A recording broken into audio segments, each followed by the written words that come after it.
안녕하세요. 대형 멘토 황대근입니다. 오늘은 GSE 함께 살펴보도록 하겠습니다. 천연가스 테마가 불게 되면 가장 대표적으로 떠오른 종목이 바로 GSE죠. 현재 구조적인 환경을 봤을 때 하반기에 천연가스 테마가 불 가능성이 존재한다라고 제가 지난 영상을 통해서부터 강조를 좀 드렸던 기억이 납니다. 일단 첫 번째가 계절적인 이슈가 존재를 했었죠. 현재 따뜻한 라니냐가 발생했다라는 내용이 나와주고 있는데 이상 태풍도 발생을 했습니다. 그만큼 계절적인 환경을 봤을 때 천연가스에 대한 어떤 테마성이 띌 확률이 높아진 상황이다. 자, 이렇게 볼 수 있겠고, AI 붐으로 인해서 최근에 전력 수요 증가부터 해서 전반적으로 에너지 순환매가 돌았죠. 하지만 여기에 숨겨진 수혜주가 천연가스다라는 이야기가 있습니다. 해당 내용 함께 살펴보도록 하죠. 자, 그리고 나서 현재 원자재에 대한 사이클이 계속해서 돌고 있는 상황입니다. 순환매가 지속이 되고 있고, 이러한 순환매를 바탕으로 해서 수혜를 받을 수 있는 종목이 또 GS이기 때문에 오늘 중장기적인 방향성 함께 파악을 해보도록 하겠습니다. 자, 우선 가격적인 흐름세 함께 살펴보도록 하죠. GSE 같은 경우 금일 소폭 하락에 대한 모습을 보여주고 있는 상황입니다. 수급적인 측면 보게 되면 근 한 달 동안 외국인의 매도 물량이 나와주고 있다 때문에 외국인의 매집으로의 전환세가 좀 보여줘야 가시화가 돼야 추가적인 상승 전환에 대한 어떤 변곡점을 우리가 생각을 할 수 있지 않을까 개인적으로 바라보고 있습니다. 그래서 어쨌든 현재 6월 3일 그리고 6월 4일 거래량이 좀 강하게 터졌었죠. 당시 매집 의지가 좀 강했지만 어쨌든 투자 심리 자체가 쌓여있는 구간이었다. 매물대 소화 과정이 필요한 구간이었고 결국에 10월 달에 계속해서 패턴적인 흐름을 보여줬었습니다. 윗꼬리가 출현했던 그 구간에 도달을 하고 나서 정확하게 매도 물량이 출현했다. 자, 이렇게 해석을 할 수 있겠죠.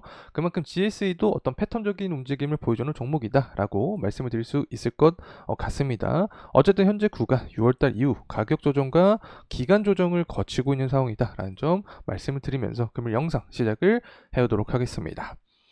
제가 예상했던 대로 라니냐가 발생을 하는 것 같습니다. 이번에는 따뜻한 라니냐가 발생을 했다라는 이야기가 나와주고 있는데 태풍을 이제 조심을 해야겠다라는 내용도 나와주고 있습니다. 항상 여름철에 어떻게 보면 어떤 사이클적인 움직임인 거죠. 계절적인 요인 엘니뇨 그리고 태풍 그리고 장마 관련된 종목들이 상승을 할 수 있고 이러한 상황에서 공통적으로 수혜주가 될 수 있는 종목을 찾게 되면 천연가스 관련된 종목을 우리가 좀 살펴볼 필요가 있다라고 설명을 드렸습니다.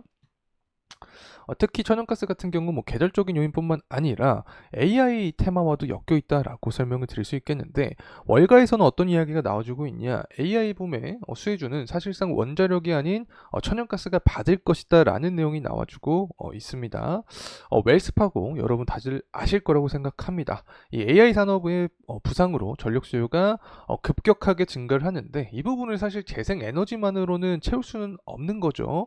때문에 천연가스에 대한 시장의 관심도도 현재 증가를 하고 있다. 원자력은 상대적으로 비싸다. 지열 에너지는 아직 상업성이 입증이 되지 않았고 석탄 발전소는 미국 내에서 단계적으로 폐쇄가 되고 있기 때문에 상대적으로 저렴한 천연가스가 바로 발전원이 될 가능성이 높다. 자, 이런 이야기가 나와주고 있습니다. 어쨌든 골자는 똑같습니다.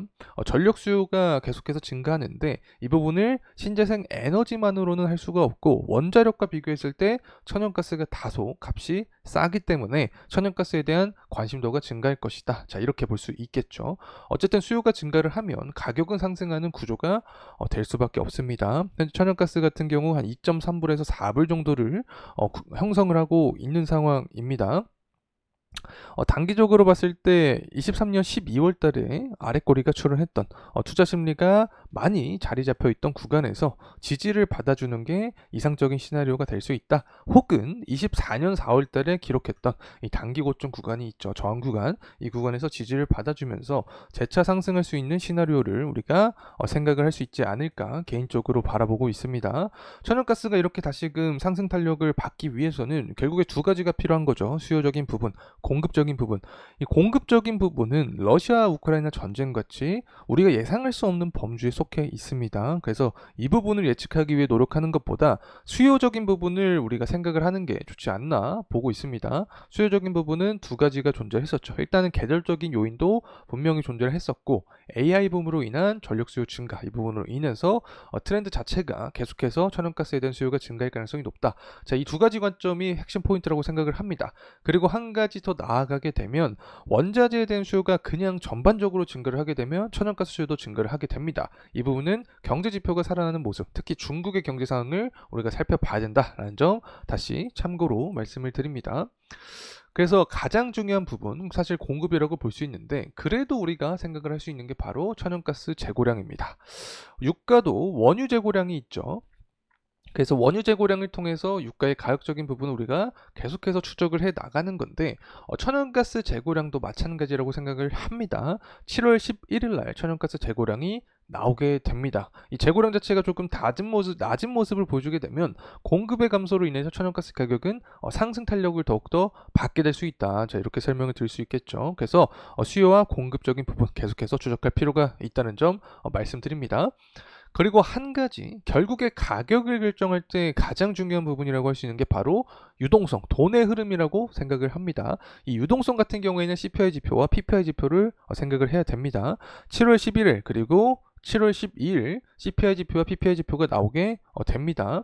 사실 지금 시장의 분위기는 어떠냐면 고용 시장이 냉각되고 있고 경기가 둔화되는 모습이 좀 가시화되고 있습니다. 때문에 금리 인하에 대한 기대감이 더욱더 강해진 상황이다 이렇게 볼 수 있겠죠. 그래서 이런 트렌드를 이탈하지 않으면서 계속해서 유지가 된다라고 하면 CPI 지표, PPI 지표 모두 하락할 가능성이 있다라고 생각을 합니다. 둔화될 가능성이 있다라고 생각을 합니다. 그렇게 되면 금리 인하 기대감이 더욱더 커지겠죠. 유동성이 천연가스에 들어올 수 있게 되고 더욱더 상승 탄력을 받게 되면 GSE는 천연가스 테마와 함께 상승할 가능성 존재하지 않을까 생각을 합니다.